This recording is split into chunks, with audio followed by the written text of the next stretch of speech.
Buen día, soy el doctor Jorge Mayo, desde Buenos Aires, República Argentina, cursando el mes de marzo del año 2021, y en esta oportunidad me voy a referir al contenido de los capítulos 3 y 4 del Código de Procedimiento Penal de la provincia de Buenos Aires, en su artículo 157 y siguientes, que precisamente nos prescribe lo conocido como prisión preventiva, las alternativas y o la morigeración o la misma. Vale decir, trataré de exponer sobre una medida de coerción, también llamada medida cautelar. Teniendo en cuenta que estamos frente a una frase compuesta de dos palabras, prisión preventiva, en cuanto a esto de prisión, no está referida a lo que es como pena dentro del ordenamiento jurídico del Código Penal en su artículo 5. Acá estamos hablando de un lugar tangible, físico, donde una persona que haya cometido un hecho delictivo ha sido condenada y por lo tanto va a estar encerrada. Ante esta razón, estamos diciendo de que consiste en la privación de la libertad por intermedio de la aplicación de la ley. En lo preventivo, decimos que es aquello que sirve para impedir o evitar una determinada cosa. En el tema que nos ocupa lo llamamos peligros procesales, es decir, el peligro de fuga, hablamos del arraigo, hablamos del hecho imputado, la expectativa de la pena que pueda tener ese delito cometido, posibles consecuencias, el comportamiento procesal del imputado. Otro es el entorpecimiento de la justicia, es decir, el hecho de destruir, borrar pruebas o presionar a testigos, a peritos, etc. Esto surge del 148 del Código Procesal Penal de la provincia. Me resulta importante resaltarle de que de todos modos la prisión preventiva es un recurso judicial que se utiliza como última instancia, como última ratio jurídicamente hablando. Por lo general siempre se prefiere apelar a otras medidas cautelares alternativas o morigeradas, aquellas que pueden ser como ejemplo la caución en algunos casos o también la determinación de una prisión domiciliaria. También es bueno recordar de que los códigos de procedimiento, en particular el artículo 144 de nuestro código adjetivo de la provincia, donde se postula la pretensión del legislador, donde expresa taxativamente que cualquier persona que está imputada de un hecho delictivo permanezca en libertad durante la sustanciación del proceso penal. Por supuesto que estamos hablando siempre y cuando no se dé por ley lo contrario, que estamos diciendo que el peligro de fuga que recién venimos mencionando. Estos derechos y garantías constitucionales van a ser restringidas absolutamente si son indispensables, es decir, en cuanto para la averiguación de la verdad, para el desarrollo de un procedimiento, para la aplicación de la ley. ¿Por cuánto tiempo puede estar una persona bajo la medida de coerción de prisión preventiva? En el año 2001, bajo la sanción de la ley 25.430, en esta alude a los plazos de la prisión preventiva. Esta ley sale modificando una vieja y conocida, que es la 24.390. ¿Y por qué digo conocida? Porque en los años 90 se la conocía como la ley del 2 por 1. Por lo tanto, lo vigente es establecer que la prisión preventiva no podrá durar más de 2 años sin que se haya dictado sentencia. No obstante, tengo que aclarar de que de acuerdo a la cantidad de delitos que se le pueda atribuir a un procesado, o si hay evidente complejidad para la investigación, porque hay casos que de hecho lo requieren, por el tiempo y demás, se puede pedir una prórroga extraordinaria de 1 año más. Por lo tanto, en virtud a esta circunstancia, decimos que una prisión preventiva, su duración es de 2 años, con una prórroga extraordinaria de 1 año más. No quiero extenderme para ser más preciso, porque también tenemos una cuestión que hace cuando hay una condena y hay una pequeña prórroga más, pero no, eso no lo tomamos en cuenta en este caso puntual. Esta resolución de dar 1 año más de prórroga tiene que ser una resolución jurídicamente hablando fundada y que precisamente luego se tendrá que elevar al superior esta comunicación a los efectos de un debido control.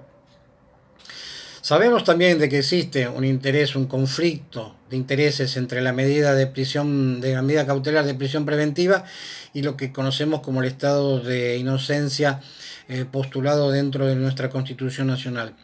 Pero es obligación del Estado cumplir con la persecución y castigo de los hechos delictivos y por tal razón lo que se pretende es que el imputado esté presente durante el juicio, que no obstaculice la investigación, como venimos diciendo.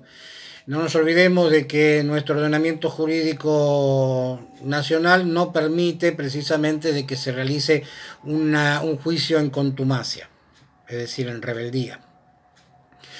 Para que un juez dicte una resolución de prisión preventiva en nuestra provincia, se debe requerir, o lo debe requerir, mejor dicho, el agente fiscal, el que está encargado de la investigación, el que dice el acusador propiamente dicho.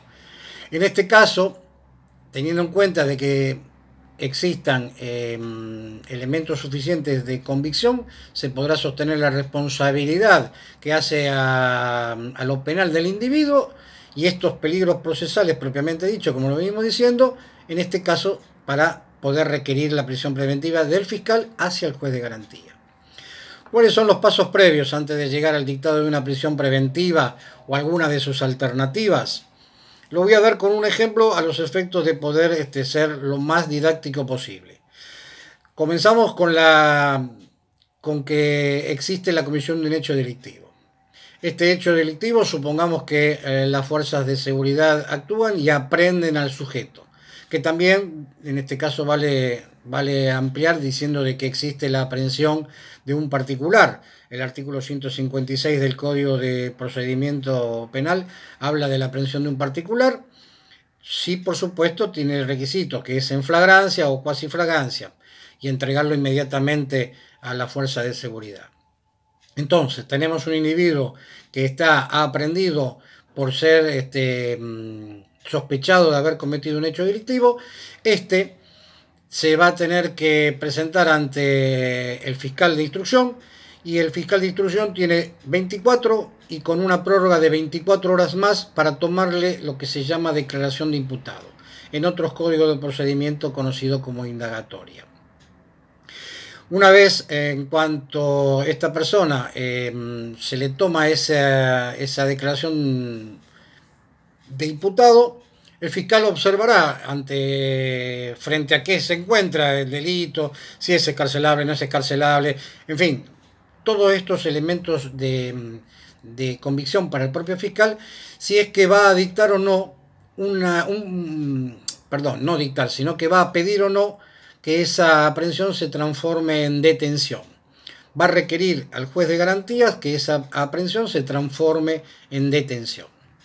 La detención tiene un plazo de 15 días a los efectos de que el agente fiscal colecte la prueba suficiente y si no puede lograrlo en ese plazo se podrá pedir una prórroga de 15 días más, es decir, que 15 más 15, 30 y ese es el tiempo donde una persona podrá estar en la condición de detenida hasta que el fiscal pueda requerir lo que se conoce con el nombre de prisión preventiva.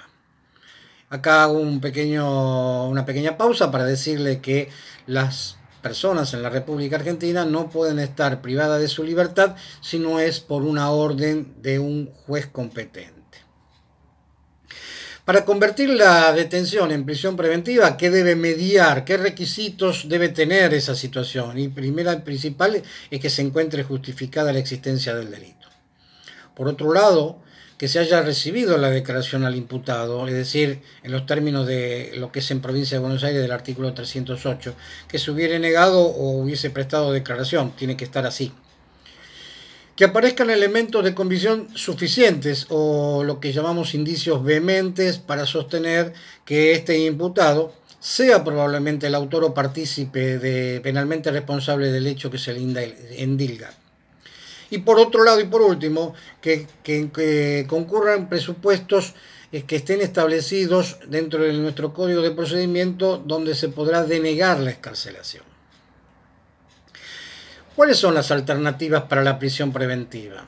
Y acá surge el artículo 159 del Código Procesal. y acá dice cuando se tratare de imputados mayores de 70 años. Acá hago una pequeña pausa para decirle, no es tan que este es un mito urbano donde dice, bueno, yo tengo 70 años, puedo cometer el delito que quiero y voy a quedar en libertad. No es tan así, no es tan así. También aquellos que sufran una enfermedad incurable y que esté en periodo de terminalidad, o cuando se trate de una mujer en estado de gravidez, es decir, embarazada, o cuando una mujer tenga hijos menores de 5 años, y acá viene la cuestión, y en tanto y en cuanto aquellos que existan de peligro de fuga o de entorpecimiento probatorio que pudiera razonablemente evitarse una aplicación de medidas menos gravosas como ser la prisión preventiva, entonces sí se puede aplicar llamémosle una cuestión técnica o un sistema electrónico computarizado para limitar en tal caso a los procesados, en este caso para tener una libertad locomotiva y dentro de ciertos límites. Dentro de los ciertos límites. Por supuesto que si este imputado no respeta esos límites, que estos pueden ser a una vivienda, o puede ser a una zona, puede ser una región, es decir, lo que vulgarmente lo conocemos como la pulsera electrónica, y la pulsera electrónica no solo siempre se ha limitado a lo que es la vivienda o la prisión domiciliaria, sino que también puede darse a una persona determinada donde le permita el radio de acción o ir a trabajar o hacer alguna actividad dentro de la zona donde reside o dentro de una región donde precisamente esté realizando esa actividad. Estas son las alternativas que se pueden brindar. Otras de estas alternativas a la prisión preventiva es, por ejemplo, disponer de la libertad del imputado, que puede estar sujeta a una o varias condiciones. Ejemplo de algunas de ellas: someterse al cuidado de una persona o una institución, como ser el patronato deliberado o algo. Que la persona se presente periódicamente a un lugar determinado donde el auto de soltura lo indique ante una autoridad, una comisaría o el propio juzgado. Por ejemplo, pueden prohibirle salir de un lugar determinado del territorio, o también se le puede prohibir concurrir a un determinado lugar o prohibir comunicarse con ciertas personas, por ejemplo. Y también acá hablamos de prestar una caución patrimonial, pagar una fianza, por ejemplo.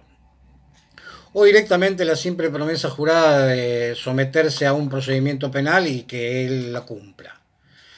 Si fuese un delito cuya violación hubiese sido en lo que es espectáculo deportivo, bueno, estaría la prohibición de concurrir a los espectáculos deportivos que han llevado a esta persona a cometer el delito.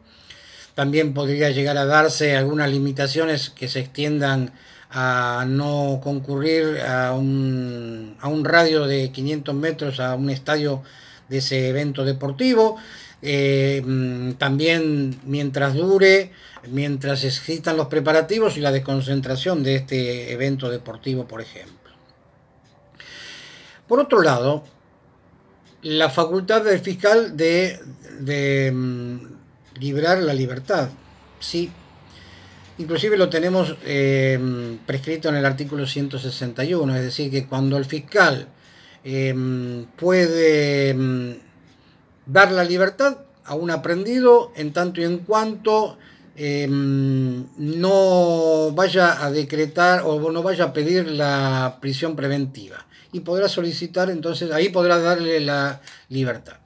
También si hubiese ordenado la detención en su momento, podrá requerírsele al juez de garantías que disponga la libertad, precisamente atento que no va a pedir la prisión preventiva. La atenuación de la coerción, la morigeración, moderar. Bueno, acá lo teníamos en el 159, pero acá lo ampliamos. Fuera de los supuestos del artículo 159 que hace un instante les había mencionado, entonces decimos que acá estamos hablando de cuestiones de excepcionalidad. Es decir, acá se va a valorar, por supuesto con previa vista al fiscal, se va a valorar características que tenga la persona imputada, los hechos y circunstancias del delito cometido, si se permite presumir de que no va a entorpecer, no va a peligrar en cuanto a hacerse de la fuga. Estos son elementos que se pueden llegar a aplicar como medidas menos gravosas que la libertad que la prisión preventiva. Y entonces podría aplicarse, por ejemplo, la prisión domiciliaria con algún control o vigilancia, el encarcelamiento, pero con salidas diarias para realizar su trabajo, salidas diarias laborales o salidas periódicas para afianzar vínculos familiares, por ejemplo. O tal vez también el ingreso a una institución terapéutica. Y con esto digo también, no nos olvidemos que la prisión preventiva, estas personas no podrán ser alojadas en establecimientos diferentes o deberían ser alojadas en establecimientos diferentes a los penados. Por eso que en la provincia existen varias alcaldías a los efectos de tener a las personas privadas de libertad, pero bajo en este momento la condición de medida cautelar de prisión preventiva. También se puede dar la internación provisional, es decir, en un establecimiento asistencial si sufre una grave alteración o una insuficiencia de las facultades mentales y que esto puedan tornarlos peligrosos para sí o para terceros. En cuanto a un artículo que se agregó no hace muchos años, que es el artículo 168 bis, que se habla de la audiencia preliminar, se dice que antes de resolver el dictado de la prisión preventiva, su morigeración, la imposición de alternativas o la internación provisional, el juez el juez de garantía va a fijar una audiencia donde la misma va a ser oral y pública y serán oídos el fiscal, será oído la víctima, el particular damnificado si existiese, la defensa del imputado, el imputado si se encuentre presente, y entonces acá tendrán en ese orden un tiempo máximo de 15 minutos. La intervención que se haga en cuanto a esta audiencia se debe dirigir exclusivamente a fundamentar la procedencia o improcedencia de la medida a dictarse, que es decir, la prisión preventiva, no es por otra cosa. Transcurrido 8 meses de la realización de esta audiencia, se puede reiterar una nueva audiencia, es decir, que la puedo reiterar antes de que se eleve a juicio o se dicte una sentencia. Puedo reiterar esta solicitud cada 8 meses. La audiencia siempre va a tener para el tratamiento de la prisión preventiva y si la pide alguna de las partes, bueno, podrá ser obligatoria. Bueno, bien, para cerrar este video, quiero agradecerle muchísimos los comentarios y las aprobaciones que he tenido en las otras presentaciones, y también, si es necesario, espero recibir algunas sugerencias sobre aquellos temas penales a los que se pueden abordar, que no sean muy extensos para un video de esta naturaleza, y yo mientras tanto sigo trabajando. Muchas gracias y me despido hasta otra oportunidad. Adiós.